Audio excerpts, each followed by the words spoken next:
Assalamualaikum warahmatullahi wabarakatuh.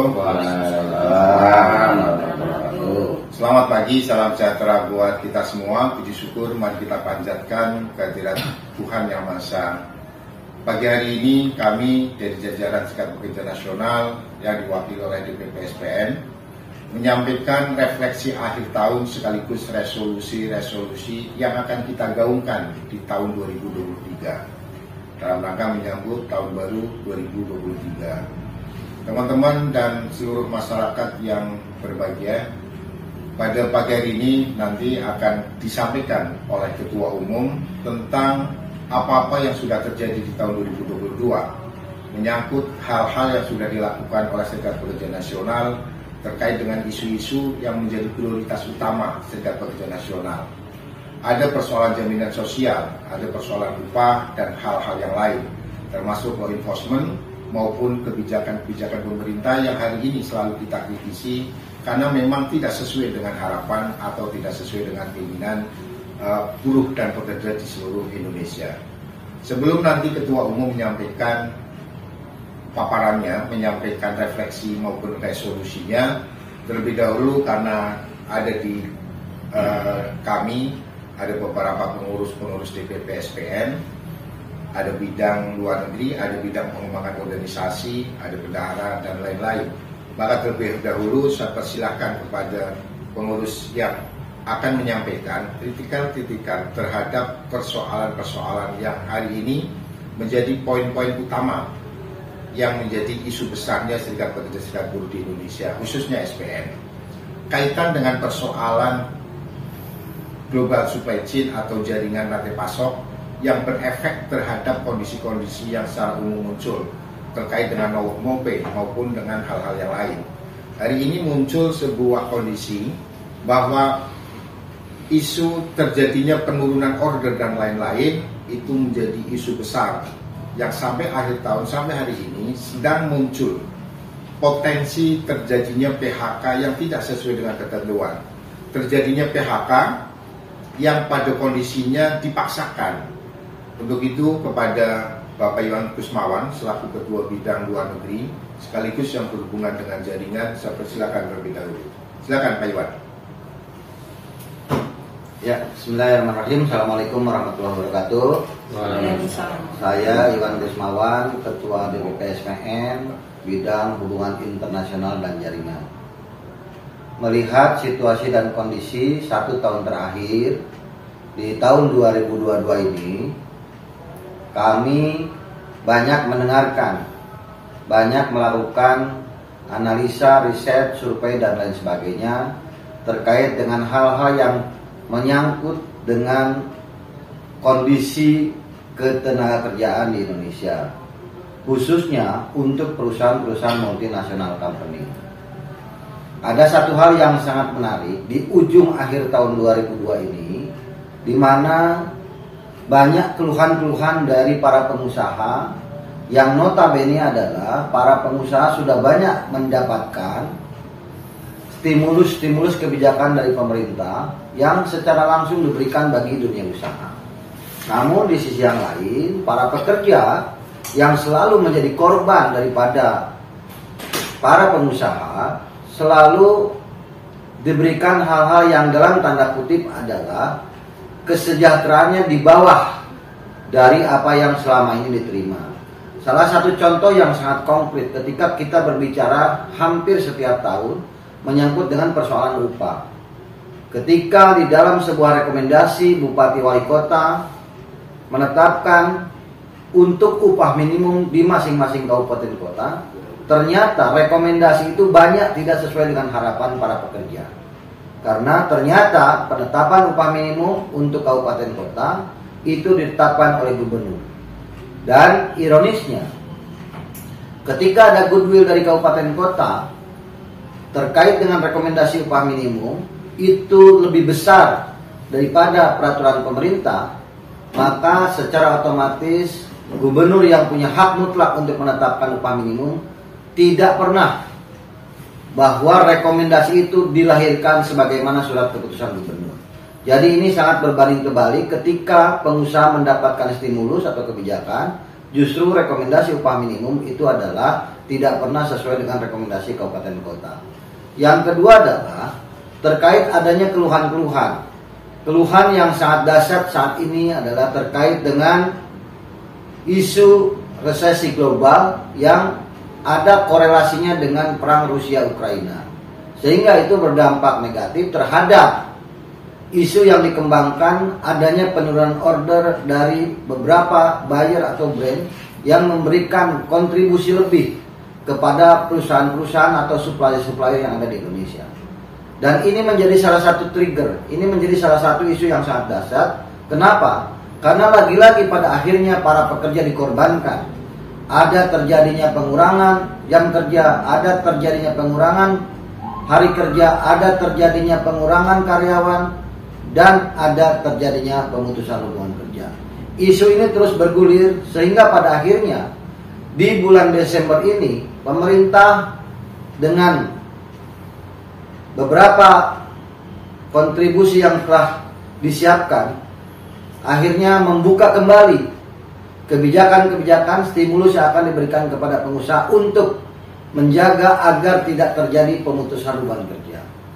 Kalau melihat seperti itu, kami memandang dan kami melakukan analisa bahwa ternyata isu-isu yang selama ini dikembangkan terkait kesulitan dunia industri khususnya sektor padat karya, kalau ternyata pada akhirnya pemerintah telah mengeluarkan peraturan terkait dengan kebijakan yang baru menjelang akhir tahun 2022, maka dapat dipastikan kalau kami melihat secara objektif bahwa isu yang selama ini dikembangkan hanya untuk mendapatkan stimulus lebih dari kebijakan yang sudah diberikan di awal, dan ternyata di penghujung akhir tahun pengusaha juga diberikan kebijakan melalui stimulus itu. Akhirnya kami bisa menyampaikan bahwa terkait dengan isu-isu yang dikembangkan itu hanya melakukan sebuah kebijakan pemerintah untuk tidak memberikan kebijakan lebih kepada para pekerja. Artinya pengusaha sepanjang tidak ada respon baik dari pengusaha sepanjang tidak ada respon baik dari pemerintah terkait dengan kesulitan-kesulitan yang dimaksud, itu pada akhirnya adalah agar para pengusaha tidak bisa lebih banyak memberikan kesejahteraan kepada para pekerja maupun buruh, baik itu melalui upah, baik itu melalui jaminan sosial dan lain sebagainya. Barangkali itu analisa awal yang bisa kita sampaikan di penghujung akhir tahun 2022.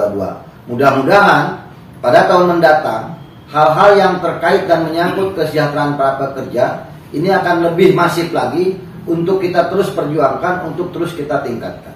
Demikian kurang lebihnya, mohon maaf. Terima kasih. Assalamualaikum warahmatullahi wabarakatuh. Waalaikumsalam warahmatullahi wabarakatuh. Terima kasih Pak Iwan, tadi sudah menjelaskan tentang bagaimana kondisi upah dan beberapa persoalan yang ini saling terkait dengan persoalan jaringan maupun dengan kondisi internasional maupun secara global.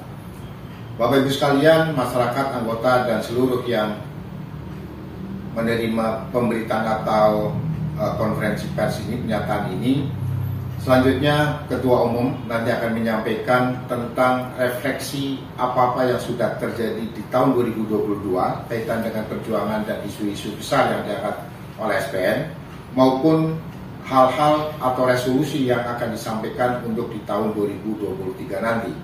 Beberapa hal pada hari ini tidak seluruh pengurus DPP SPN menghadiri acara ini karena memang pada kondisinya masih melakukan kegiatan-kegiatan organisasi. Karena memang situasinya hari ini kaitan dengan kondisi serikat pekerja masih terjadi union busting, masih terjadi hal-hal yang memang menjadi isu sentral kita. Selanjutnya kepada Ketua Umum Bapak Joko Heriono,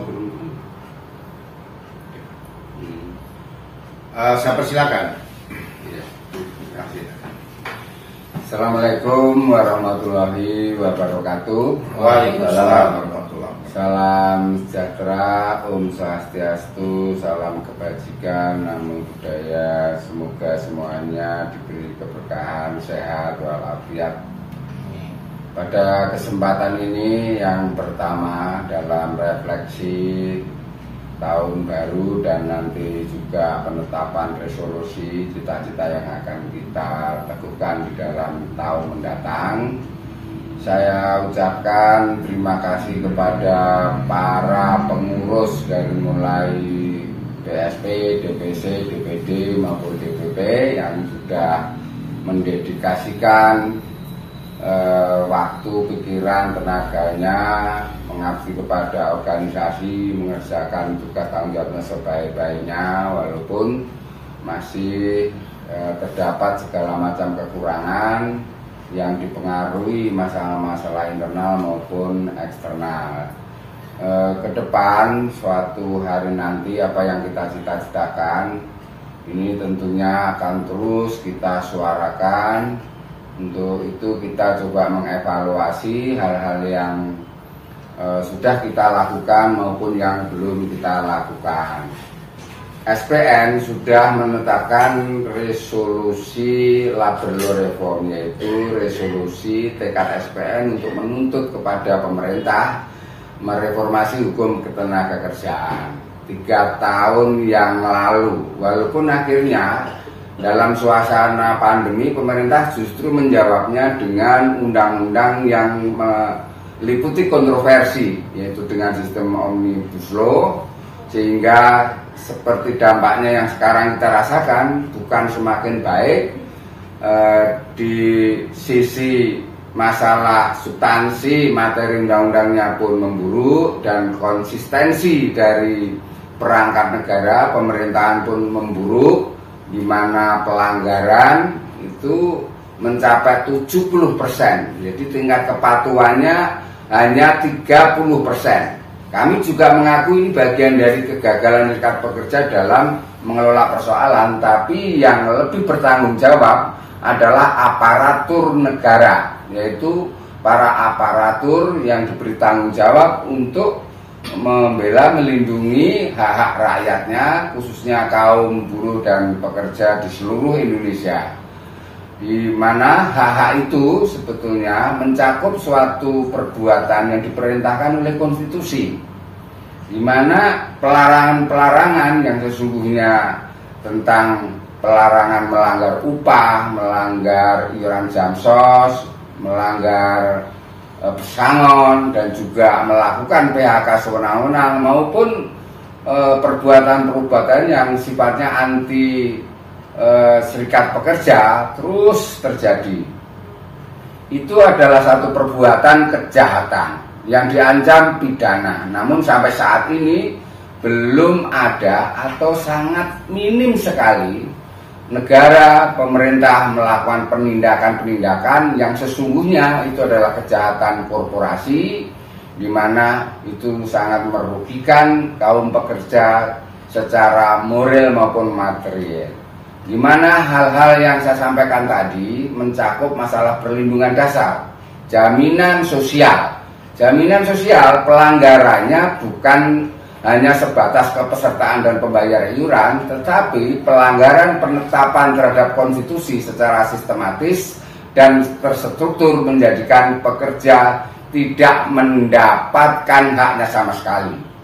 Hak pekerja kaum buruh atas jaminan sosial itu oleh konstitusi dijanjikan dari mulai melahirkan, kemudian mengasuh anak, kemudian menyekolahkan, kemudian sampai masuk ke dunia kerja, sampai kemudian memasuki lanjut usia, itu semuanya dijanjikan oleh konstitusi untuk dijamin kepastiannya untuk mendapatkan.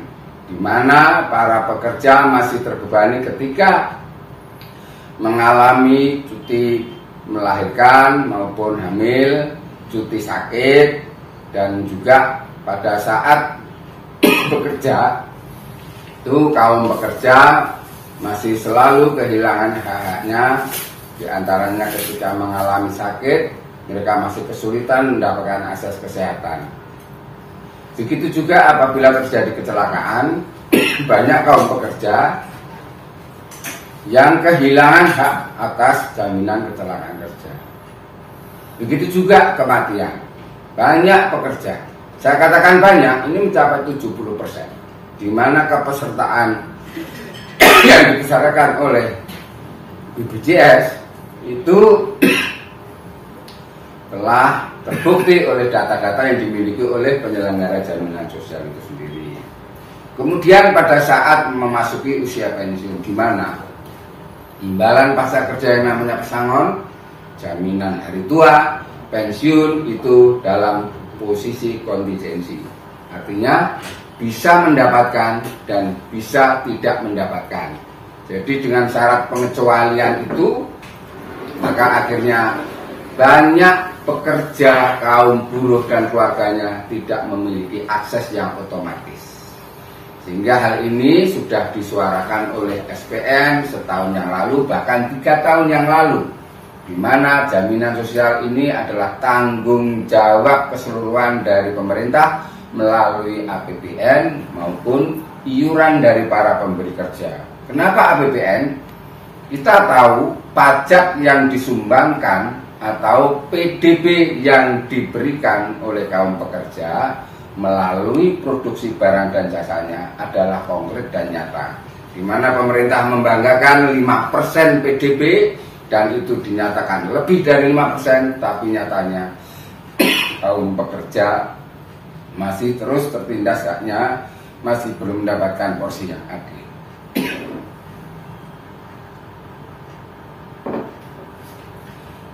Begitu juga mencakup masalah PHK yang sewenang-wenang. Ketika PHK, pekerja kehilangan penghasilannya. Ketika penghasilannya hilang, maka terjadilah masalah sosial. Pemerintah tidak hadir, pemerintah diam saja. Bahkan pemerintah sangat membanggakan dengan namanya bansos-bansos.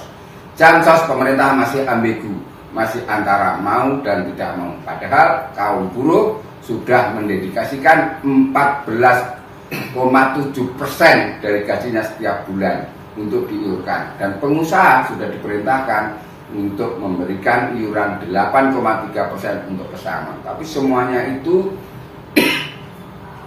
tidak sangatlah mudah dan tidak mudah didapatkan oleh para pekerja. Kemudian tentang masalah upah, hitungan rumusan upah melalui undang-undang terbaru atau mulai sejak 2015 tahun 2015 dengan PP 78 itu sangat mereduksi kalori pekerja yang sudah dihitung oleh para ahli, yaitu Iperkes, itu terjun bebas di bawah kalkulasi dari kerangka substansi yang dinyatakan layak untuk menjadi sebuah energi kerja, yaitu 3.000 per kalori, di mana 3.000 kalori itu diperoleh dalam pengkondisian dan penghitungan sistem KHL. Namun sistem KHL itu tidak digunakan lagi. Yang ada adalah dimunculkan rumus baru, dan rumus baru ini melalui PP 78, PP 36 maupun Permen 18 adalah bukti dari pemerintah dan perancang aturan itu tidak punya kepastian pemikiran bagaimana buruh itu bisa bekerja dengan produktif, dengan energi yang dihitung melalui upah dasar, upah minimum itu. Dan upah minimum juga banyak yang terlanggar, dan pelanggarannya mencapai 70-an persen, dan tingkat kepatuhannya hanya mencapai 30%. Dan PHK dan upah minimum itu pun sekarang juga menjadi kontroversi, di mana pihak pemberi kerja juga masih mempersoalkan, pihak pekerja mempersoalkan. Maka disinilah pemerintah gagal mengatur tentang melindungi kedua-duanya, melindungi dunia usaha, juga melindungi pekerja khususnya, yang nyata-nyata itu adalah kebutuhan dasar dari para pekerja.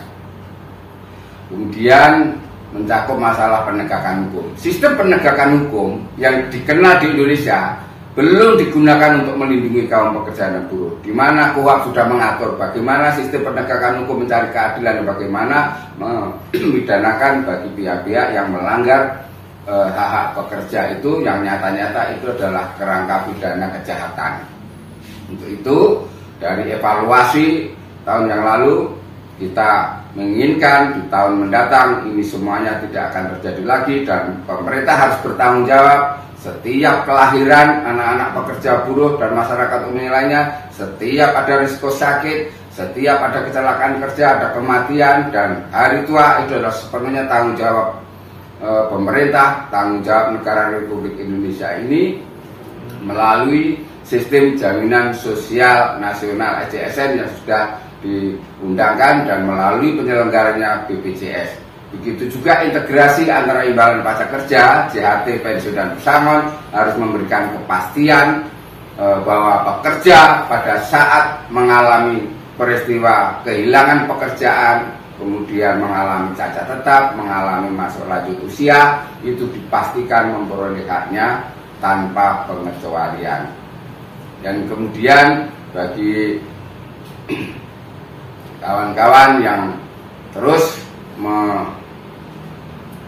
melakukan perjuangan-perjuangan, jangan bosan-bosan, jangan henti-henti terus menyuarakan, di mana resolusi tahun 2023 nanti kita masih terus akan menyuarakan. Yang pertama adalah law enforcement, penegakan hukum, praktek tenaga kerjaan, tidak ada lagi pelanggaran, tidak ada lagi kecelakaan kerja, dan semuanya adalah tanggung jawab negara termasuk kita semua. Begitu juga jaminan sosial semesta sepanjang hayat itu harus dapat diakses dan diperoleh oleh pekerja formal maupun informal. Kemudian semua risiko-risiko sosial itu bisa menjawab masalah-masalah yang selama ini muncul, sehingga di sanalah terwujud suatu kesejahteraan bersama rakyat Indonesia, khususnya kaum pekerja, wabil khusus lagi adalah anggota SPN. Dimanapun berada, kita bisa menikmati kemajuan-kemajuan negara Indonesia. Jadi suatu saat nanti Indonesia akan menjadi negara yang inklusif, yang demokrasi, menghargai HAM, asasi manusia, menghargai serikat pekerja, kemudian juga mendapatkan jaminan sosial semesta sepanjang hayat. Untuk itu saya sampaikan terima kasih atas perhatiannya. Wabillahi taufiq wal hidayah. Wassalamualaikum warahmatullahi wabarakatuh. SPN Satu hati, satu tekad, satu tujuan. Yes we. Baik, terima kasih Ketua Umum sudah menyampaikan refleksinya untuk tahun 2022 dan resolusinya untuk tahun 2023. Satu hal bahwa setiap yang kita lakukan terkait dengan upah, terkait dengan kesejahteraan, terkait dengan law enforcement, terkait dengan potensi, terkait dengan perlindungan terhadap perempuan, itu semua adalah produk dari resolusi SPN, yaitu untuk kepastian akan job security, income security, dan social security. Terima kasih. Assalamualaikum warahmatullahi wabarakatuh. Jaminan sosial semesta sepanjang hayat dari rakyat untuk rakyat.